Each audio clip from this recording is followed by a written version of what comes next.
Father Dylan, Father Arnold, the Mayor, my good friend Mike Simon, who is passionate about the local community he represents. I've known that both as Prime Minister, and I certainly know it now as Foreign Minister. Mrs Piccolo, to Steve Elder, to members of this parish community, teachers, friends, one and all. I've just been walking through the buildings with Bishop Tomlinson. Years and years ago, more than I care to admit here, I once was an altar boy. And I remember very clearly carrying the bowl of water from which the bishop blesses buildings.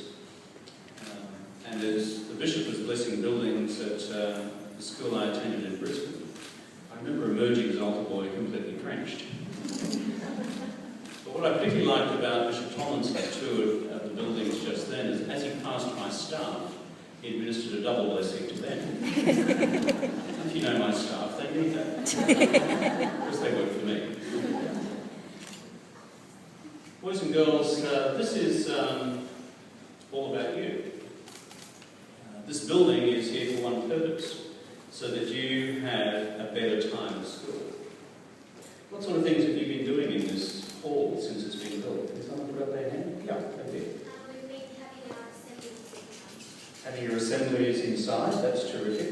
Because I know Melbourne, the weather is always clear. It's never cold, so I don't know why you want to have an assembly inside, but there you go. Yes, what about you?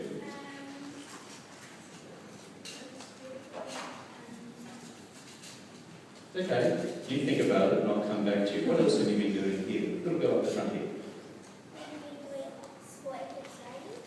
Sport? For training? That's terrific. Inside too, because it's always warm outside. Yeah. You had an art show in here. That's terrific. How about you? We've had our confirmation projects. Confirmation projects here. That's good. One last one? Or at the back? We've been having meetings. Having meetings here. These are all good things. And they're all about making school better, so that you have more time with each other, but you also learn new things as well. And that's the whole purpose of why we have built facilities like this right across Australia. Now, Bishop, you need to help me on this, on the question of St Philip. My recollection is that St Philip, apart from being an apostle, also an evangelist, he met the man from Ethiopia, am I right? Ethiopia is a country just to the south and the southwest of the Holy Land. And I was in Rome last year for the canonisation of Mary and Philip, but just a few months ago I was in Ethiopia. That's a place where St Philip met a man from as he travelled to the Holy Land. Ethiopia today, and I say this to you as the boys and girls, and the country next door to us, Somalia, are in the middle of a huge famine where little children are dying all the time. As I met some of these little children and babes who were very close to death, and whose lives we were trying to save, one of the mums said to me, "I just wish one day my children could go to school." She didn't say that to me in English, she said it to me in their local language. And they just wished that one day they could go to school. And there are 67 million kids like that around the world today who don't go anywhere near a school. So when I say it's great that we make your school a better place than it was before, let's never put outside of our minds those kids who don't have any chance to go to school at all. And I'm sure you won't. To the mums and dads here, grandparents and family members, wave your hands. Where are you all? There's stacks of them here. Take up a collection. Can I just, knowing something of what parent bodies do in Catholic schools around Australia, thank you for your support for the school community, not just now, but those who have actually been in the business of building up the school community and parish community over 40 or 50 years now. I know enough about how these communities have been put together in my own upbringing in rural Queensland to know that really the first bricks are laid by the local members of the parish and the earliest members of the school community. So thank you for those of you who've been custodians of the vision over such a long period of time. This is simply the current icing on the cake. The cake was put together by you. To the teachers, past and present, wave your hands at me. Thank you for being God's special helpers. Because I say this to the teaching profession wherever I go in the world, and here in Australia, is that you hold the world's future in your hands, literally. How you shape these young lives really shapes the future of our country. And so thank you for what you do each day, which may not be a special day, but helping each of these youngsters navigate the path of learning and navigate the paths of life. What you do is just fundamentally important.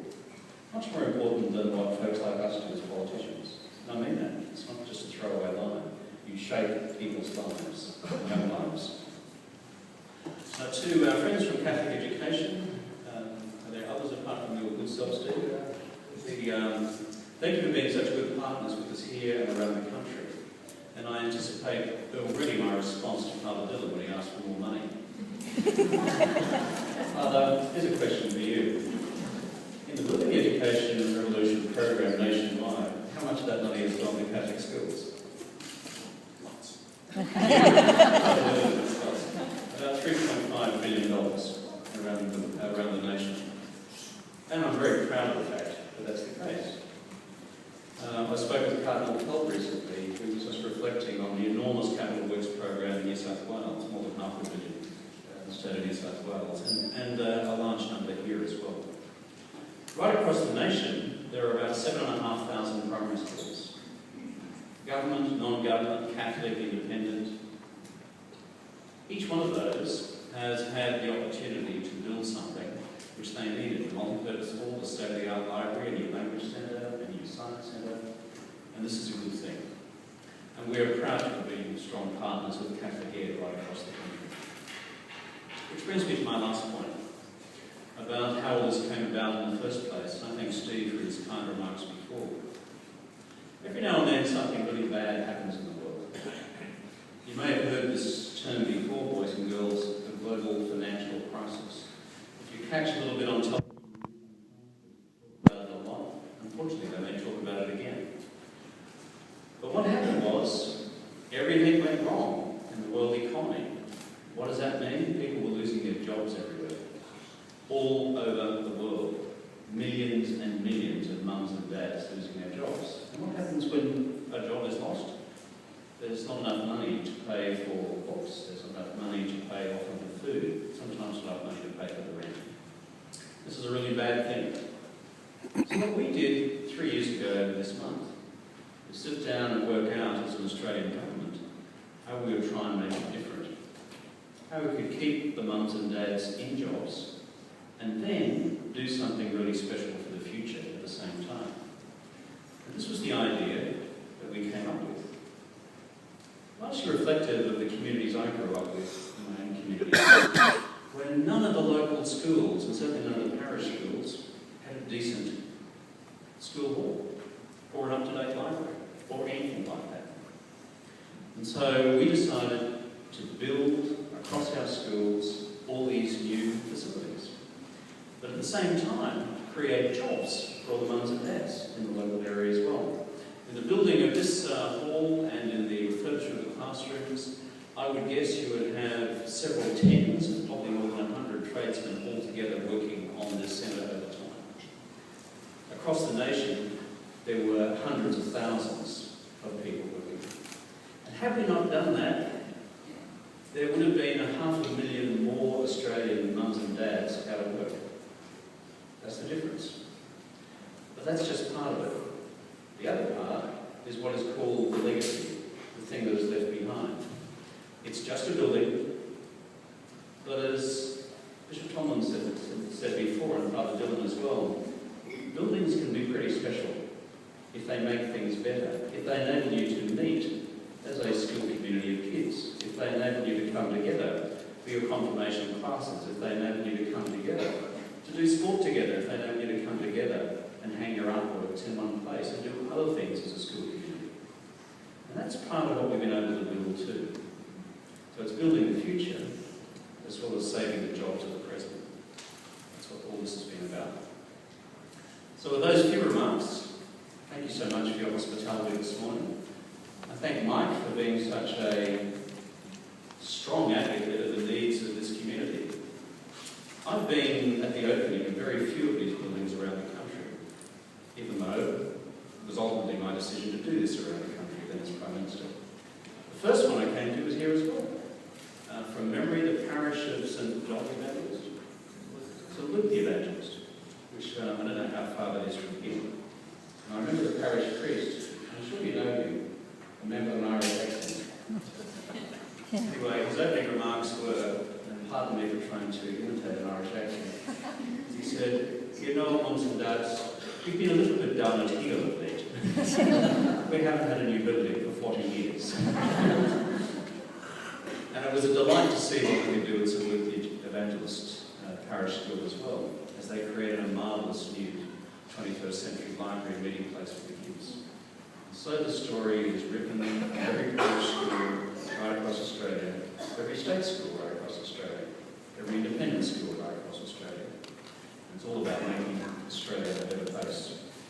On behalf of the Government of Australia, it gives me great pleasure to officially declare open this St. Philip's Father Arnold Centre and the Donovan Centre redevelopment.